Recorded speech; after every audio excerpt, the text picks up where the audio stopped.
Bon, salut à tous, j'espère que vous allez bien. Donc du coup, dans cette vidéo, nous allons parler de comment prédire les couchers de soleil. Et oui, donc pour avoir des belles couleurs. Enfin, je n'ai pas, même si dans l'absolu, il n'y a pas de méthode miracle pour prévoir des couchers de soleil. Il faut en avoir beaucoup pour en avoir quelque chose de bien et surtout se casser le nez. Pour avoir de beaux couchers de soleil, faut être joueur et faut ne pas avoir peur de se déplacer pour rien.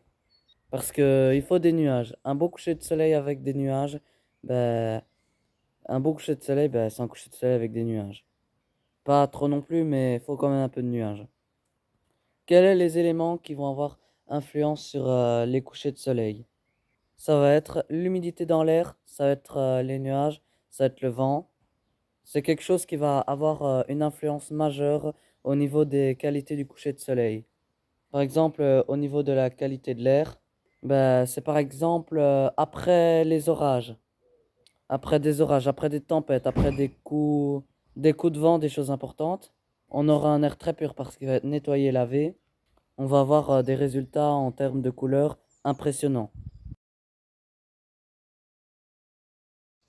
Ça dépend, euh, ça dépend de la position des nuages. Si par exemple les nuages sont accumulés sur l'horizon, évidemment on verra pas le soleil se coucher sur l'horizon et il n'y aura pas de coucher de soleil.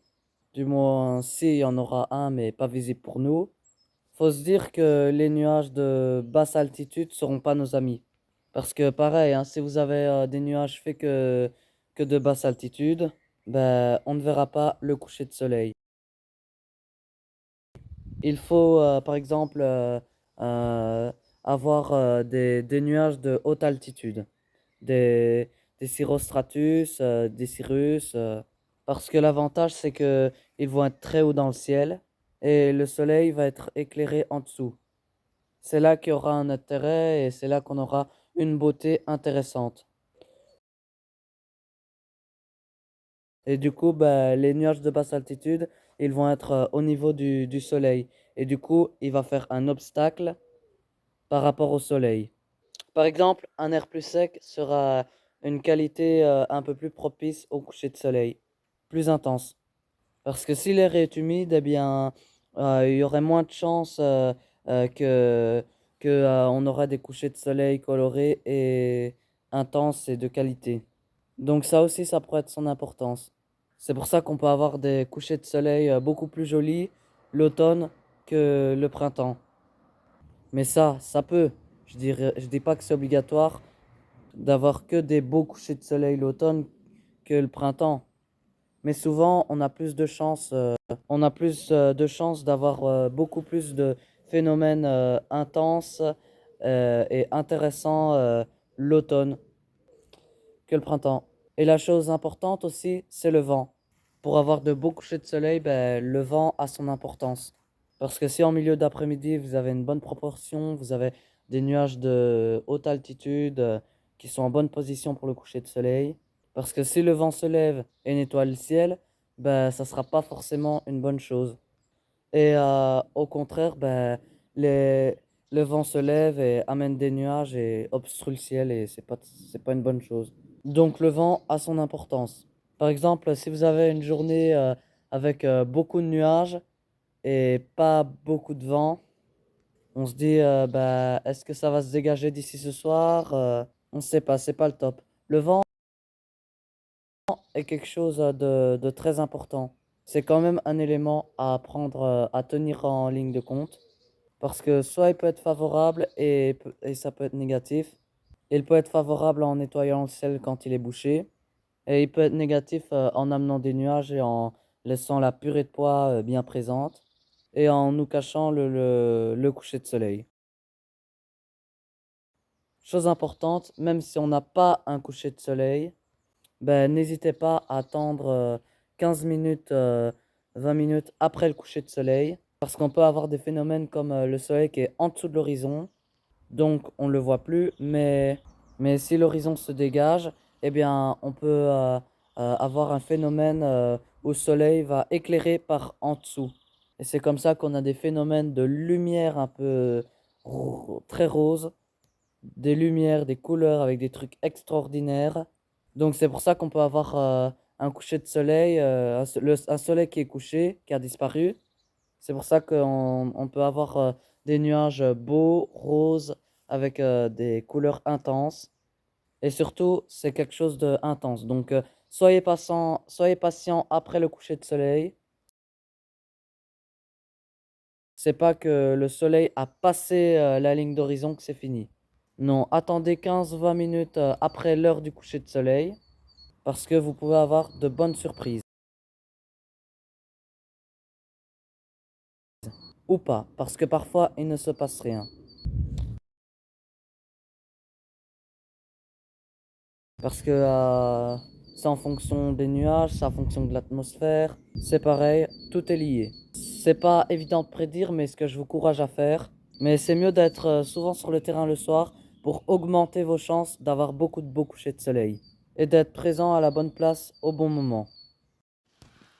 Bon, salut les gars, alors aujourd'hui je vous fais une vidéo sur un phénomène très spécial. Et oui, c'est un coucher de soleil avec des gros mamatus, regardez ça. C'est impressionnant, regardez ça.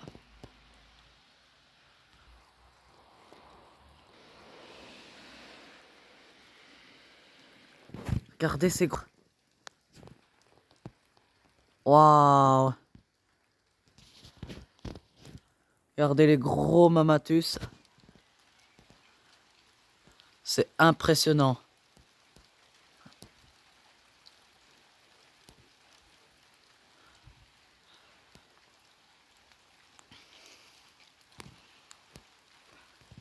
Donc voilà les amis, c'était une vidéo sur les mamatus. Et je voulais pas non plus vous quitter sans avoir vous parler des phénomènes de photos le matin. Ce matin, j'ai eu un phénomène qui était intéressant de voir. Et aussi pour vous dire d'anticiper un peu les couchers et les levées de soleil. Et cela peut vous aider d'applications. Il y a beaucoup d'applications qui vous proposent des satellites météorologiques. Là, j'utilise une application qui s'appelle Météo et Radar. C'est une application qui me sert à avoir une vue en temps réel sur le ciel, de la localisation de là où on est, et que ça va faire une projection. Ça vaut ce qu'elle vaut. Mais bon, c'est pas souvent fiable, mais ça mérite d'exister. Et essayez de nous projeter dans le futur pour voir si ça vaut le coup ou pas. Comme pour vous dire que c'est malheureusement pas une science exacte. Et c'est très compliqué parce que ça va dépendre de beaucoup de facteurs. Nuages, vent, qualité de l'air. Surtout le vent qui peut apporter du bien comme il peut apporter du mal. Comme en l'occurrence, comme vous voyez, c'était le satellite de ce matin. Comme vous pouvez voir l'épingle. Ben, j'habite à Rochefort, en province de Namur. Bon, j'habite pas dans Rochefort, mais j'habite dans ses alentours. Donc vous voyez le lever de soleil, le soleil s'est levé à 6h30. On voit que on a des nuages, mais par contre c'est dégagé vers Cologne et tout ça. Donc comme vous pouvez voir au niveau du soleil, eh bien au niveau du lever de soleil, pardon, on voit bien qu'on a des petits reflets rouges. Et du coup, ben, les nuages ont avancé vers l'est. Mais du coup, ben, vu que les nuages ont été vers l'est, eh bien, ça a bouché l'horizon et ça a fait qu'il n'y avait plus rien.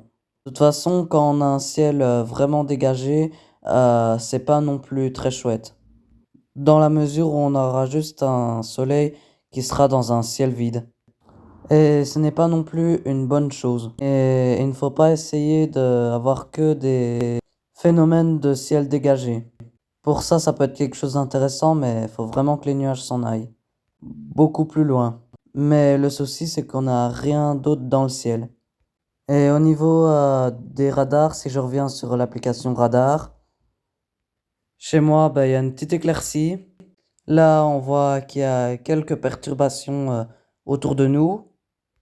Parce que là, nous avons eu une grosse dépression qui nous est passée sur la figure mercredi. Par exemple, pour le coucher de soleil, ben, le soleil va se coucher à l'ouest et le soleil va se lever à l'est. Par exemple, ben, la zone où vous voulez le soleil, il faut que vous soyez dans une zone qui est dégagée, mais avec des nuages au-dessus de vous. Mais il faut avoir des bonnes conditions pour avoir un phénomène où les nuages... Donc là, je lance l'anticipation. Donc là, il va me faire une estimation de rétroprojection. Une rétroprojection pour les heures à venir. Jusqu'à 10h10, là il est 9h17. Et là, il va me faire une projection jusqu'à 10h10. Et là, c'est dans une heure. Donc là, il me fait une simulation météorologique pour les 1 heure à venir.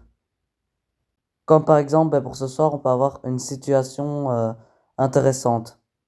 Mais bon, ça vraiment, c'est une autre histoire. Là, on va voir ça. Là, on est en avril, on est fin avril.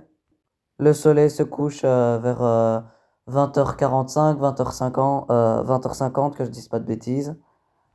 Mais bon, là, on est trop tôt dans la journée pour savoir quelle sauce on sera croqué au niveau du coucher de soleil, pour anticiper déjà le coucher de soleil. Mais pour le coucher de soleil, faudra falloir être au taquet, parce qu'on peut avoir des situations qui peuvent se prêter pour avoir un beau coucher de soleil. Même si le lever de soleil n'était pas ouf, le soleil s'est masqué dans les nuages, mais on a eu l'occasion de voir des couleurs rougeâtres. Mais on peut avoir un beau coucher de soleil. C'est une possibilité, parce que comme vous pouvez voir, il y a quand même des trouées. Mais là, on a un ciel constellé de nuages, mais il y a pas mal de trouées. Donc là, dans l'autre, on peut avoir un peu de chance. Donc, il faut rester vigilant. Donc voilà les amis, un petit like. Et aussi, n'hésitez pas à vous inscrire à ma chaîne, ça serait utile aussi.